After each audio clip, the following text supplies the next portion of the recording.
Assalamualaikum warahmatullahi wabarakatuh. Alhamdulillah kita bisa melanjutkan kembali pengajian kitab Bulughul Maram tentang Kitabul Buyu' bab jual beli sudah sampai hadis yang keempat ya, dengan nomor hadis 784. Baik, mari kita mulai dengan baca basmalah. Bismillahirrahmanirrahim. Wa an Abi Mas'udin, dan diriwayatkan dari Abi Mas'ud Al-Ansari radhiyallahu an. Anna Rasulullah, sesungguhnya Rasulullah sallallahu alaihi wasallam, naha, melarang, an samanil kalbi, dari harganya atau hasilnya jual beli anjing. Wa mahril baghi, dan dari memberi upah atau mahar kepada pelacur. Bagi itu pelacur. Wa hulwanil kahini, dan memberikan upah atau hadiah kepada al-kahin, dukun. Muttafaqun alaih, hadis ini adalah muttafaqun alaih, disepakati oleh Bukhari dan Muslim. Baik, saudara sekalian, mari kita kaji kandungan hadis yang kita baca tadi. Yang pertama, hadis ini adalah larangan tentang jual beli anjing dan turunannya, Berarti kalau jual belinya haram, maka sewanya juga haram, karena sewa itu turunan dari jual beli. Kemudian dalam hal larangan jual beli anjing ini memang terjadi ikhtilaf di kalangan ulama. Walaupun naha di sini memang artinya larangan yang menuju kepada tahrim atau pengharaman. Cuma yang menjadi ikhtilaf tentang anjing yang bagaimana yang dilarang diperjualbelikan. Apakah semua anjing, baik anjing yang berfungsi sebagai pelacak, sebagai pemburu, ataupun anjing hanya piaraan rumah tangga, atau pada anjing-anjing tertentu yang dilarang, diharamkan. Menurut jumhur ulama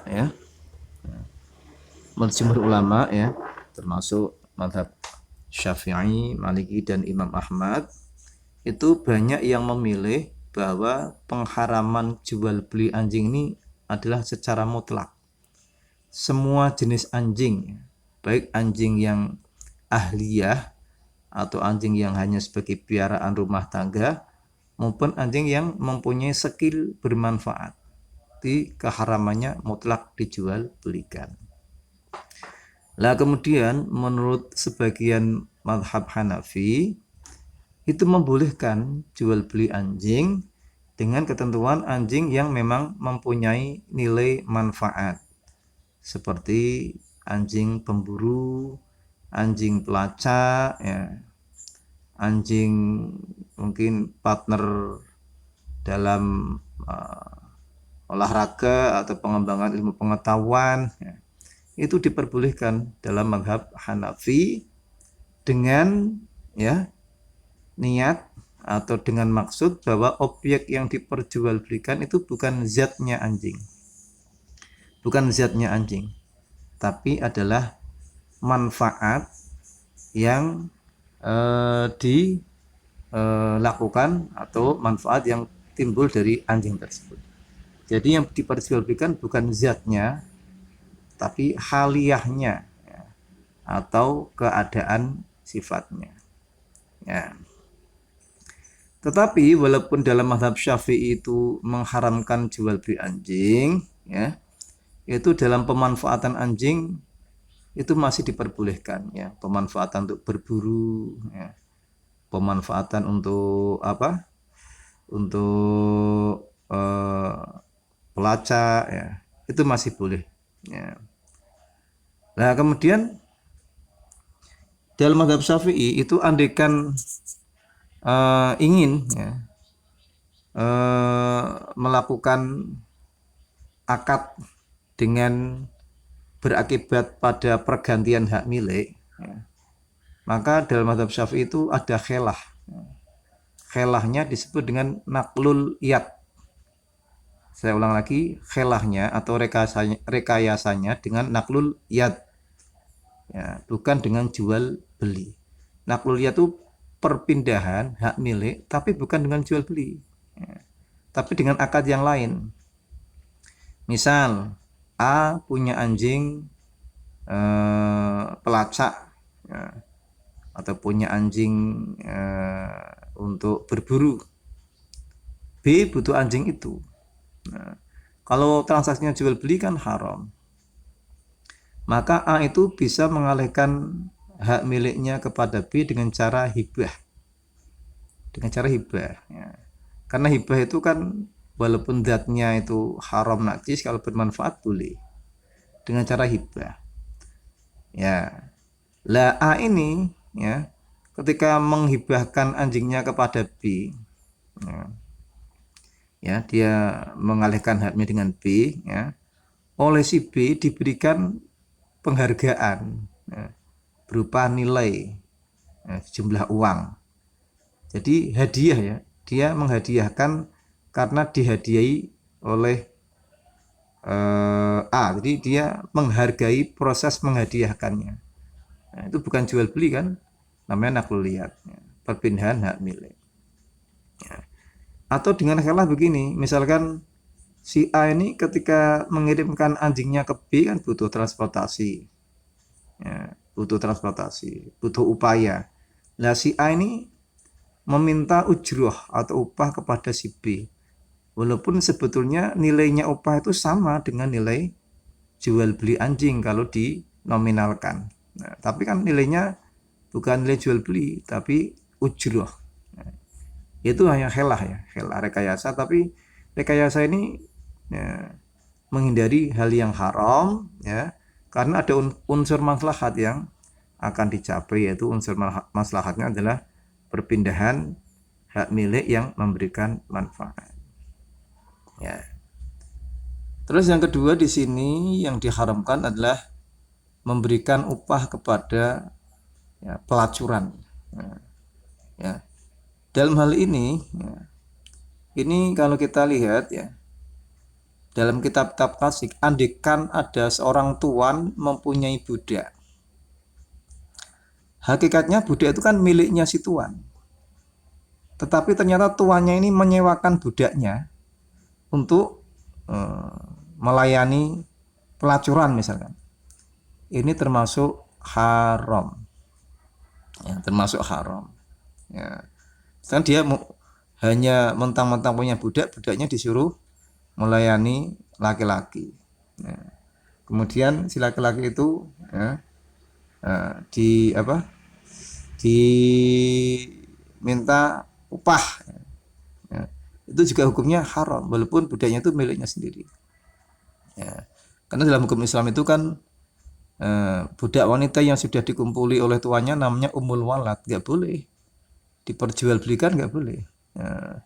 Dan statusnya anak umul walad itu kan merdeka, ya, ya. Jadi dalam perbudakan itu ya ada hukum-hukumnya, ya, yang tidak sampai, ya, mendolimi atau menindas si budak, ya. Bahkan dalam Islam itu, ya, ada upaya-upaya untuk mempercepat proses pemerdekaan si budak, ya. Termasuk umul walad itu kalau tuanya meninggal dia merdeka, nah, merdeka dia. Lah dalam hal bisnis yang berkaitan dengan pelacuran, ya, ini kalau kita kembalikan pada hadis ini sama hukumnya haram. Karena ada kaidah at-tabi'u tabi'un. Sesuatu itu, ya, sesuatu itu ikut dengan, oh mohon maaf ini kok tampilannya hilang. Nah, sesuatu itu ikut dengan yang diikuti. Nah, ya, sesuatu itu ikut dengan yang diikuti. Artinya kalau, ya, zina itu haram, pelacuran itu haram, maka segala hal yang menuju ya kepada hal yang bernilai zina dan pelacurannya haram menjadi haram. Termasuk promosinya, agennya, germonya, yang menyediakan fasilitas media sosialnya misalkan itu haram. Ya, haram semua ya. Karena apa? Menuju kepada sesuatu yang haram. Ya. Nah, yang terakhir nih diharamkannya ya memberikan upah kepada dukun atau kahin. Dukun itu ya orang yang berprofesi sebagai supranatural ya, dengan menghabarkan hal-hal yang gaib, dengan hal yang gaib. Walaupun hal yang gaib itu berdasarkan kebiasaan atau adat. Contoh zodiak misalkan. Anda berkonsultasi tentang zodiak. Kalau orang ini mempunyai tanggal lahir ini biasanya sifatnya seperti ini ya. Konsultasi zodiak itu dalam Islam termasuk termasuk mendatangi kahin. Ya. Maka profesi sebagai konsultan zodiak itu dalam Islam haram. Haram. Ya. Tetapi kalau ya dalam hal yang sifatnya estimatik atau perkiraan dan dengan indikator-indikator yang rasional dan ilmiah, ini tidak termasuk kahanah. Misal kita konsultasi kepada pakar ekonomi mengenai bagaimana nanti kondisi market sebuah perusahaan. Walaupun itu belum terjadi, tetapi karena analisanya itu berdasarkan ilmu pengetahuan, berdasarkan teori-teori ekonomi, itu tidak termasuk ya peramalan yang menuju pada kahanah atau perdukunan. Ya, itu ya. Jadi kriterianya, indikatornya jelas soal ilmu pengetahuan, hal yang rasional, berbasis saintifik, itu tidak termasuk kahanah. Ya. Kemudian kalau kita misalkan sowan kepada kiai atau kepada seorang tokoh atau ahli hikmah untuk mendapatkan apa? Atau doa atau mungkin ruqyah ya. Itu juga tidak termasuk kahanah. Karena apa? Cara atau proses ya, penanganannya ya itu tidak melanggar syariat. Misalkan membuatkan ruqyah, pembuatan ruqyah itu ada landasan syariatnya. Ya. Kemudian misalkan pembuatan misalkan rajah, ya, itu juga ada yang bolehkan karena apa? Itu tabaruk Al-Quran boleh. Tabaruk dengan tulisan Al-Quran itu boleh. Cuma yang menjadi masalah, ya, menjadi tidak boleh apabila menimbulkan kesyirikan. Dia meyakini bahwa itulah yang menjadi ya sumber keselamatan. Itu tidak boleh karena itu menjadi kesyirikan. Tapi kalau kita bertabaruk dengan tulisan Al-Quran dengan niat ya bahwa saya memohon kepada Allah ya, dengan kalamullah atau dengan firman Allah ya, yaitu menurut ulama hikmah ada yang membolehkan ya, nah, karena para sahabat juga pernah ya memberikan tulisan nama Allah ya, tulisan kalimat-kalimat asma-asma Allah atau tulisan-tulisan yang berupa tulisan Al-Quran sebagai tabarruk ya. Terus kemudian kalau kita mendatangi ahli hikmah, misalnya seorang tokoh torekot meminta nasihat ya, dan dia memberikan nasihat atas pengalaman-pengalaman spiritual yang ia alami, itu juga bukan termasuk perdukunan ya. Tapi itu termasuk nushah ya, mengambil nasihat atau isti'ad mengambil nasihat ya. Itu tidak termasuk kahanah. Maka kita harus bisa membedakan mana yang kahanah perdukunan, mana yang bukan. Kalau yang perdukunan itu ya biasanya menggunakan cara media yang melanggar syariat. Yang melanggar syariat. Kalau tidak melanggar syariat itu tidak termasuk kahanah, dan ya kita memberikan hadiah, ya, memberikan sedekah, ya, itu halal, boleh.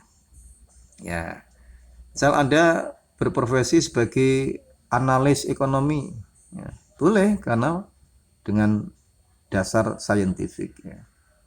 Anda membuka jasa ruqyah, boleh, ya, karena itu juga ada dalil-dalil syar'inya.